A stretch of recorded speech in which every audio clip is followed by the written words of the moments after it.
সম্পদ। সেই নিরাপত্তা থেকে আমি মনে করি সকালের মধ্যে আপনাদের স্বাগত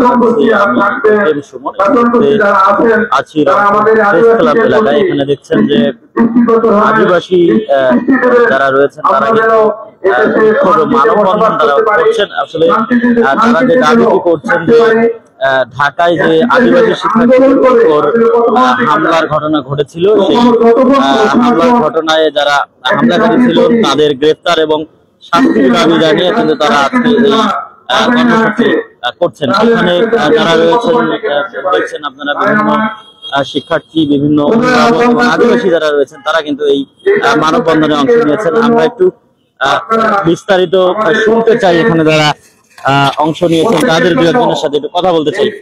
আসলে আপনাদের মূল দাবিটা কি এবং আজকে কেন আপনারা এখানে এসেছেন?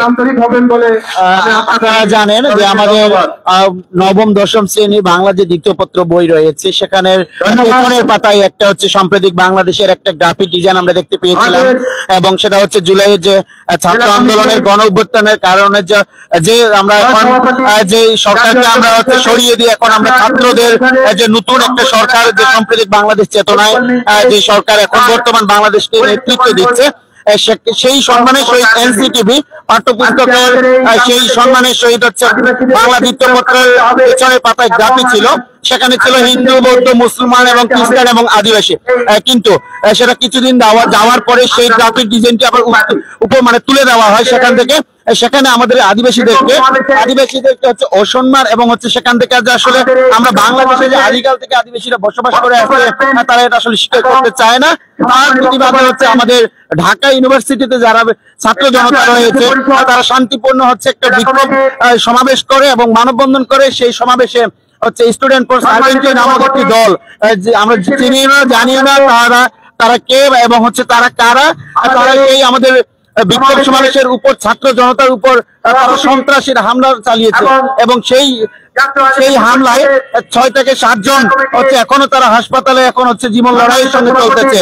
এবং সেই লড়াইয়ের বিপক্ষে হচ্ছে আমাদের সারা বাংলাদেশের যারা আদিবাসী ছাত্র জনতা আছে এবং আদিবাসী জনগোষ্ঠীরা রয়েছে তার তীব্র নিন্দা প্রতিবাদ জানাই।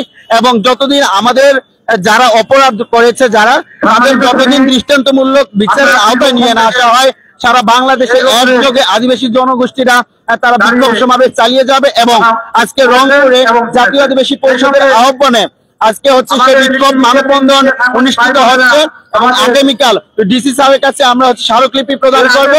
এবং এর সাথে বলতে চাই আমাদের এই বিক্ষোভ এই মানববন্ধন ততদিন চলবে যতদিন হচ্ছে আমাদের আদিবাসী হিসেবে আমাদের এই বাংলাদেশে আমরা আদিকাল থেকে বসবাস করে আসছি, আমাদেরকে যতদিন আমাদের স্বীকৃতি দেয়নি ততদিন আমাদের এই আহ্বান এবং হচ্ছে মানববন্ধন চলতে থাকবে এবং চলমান থাকবে।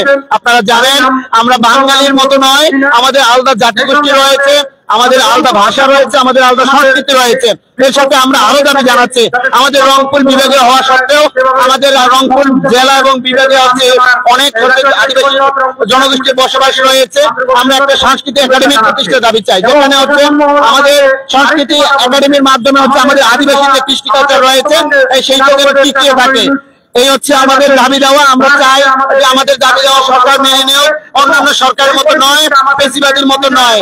আমরা চাই আমাদের বর্তমান যে তত্ত্বাবধায়ক সরকার রয়েছে তারা এই বিষয়টা নজরদারি করবে এবং হচ্ছে আমাদেরকে সুষ্ঠু বিচারের আওতায় নিয়ে আসবে। ধন্যবাদ। আমরা কথা শুনছিলাম এই আদিবাসী পরিষদের একজন নেতার কাছে, তিনি আসলে বলার চেষ্টা করছিলেন যে তাদের দাবিগুলি আসলে তারা কি চান সেই বিষয়টি।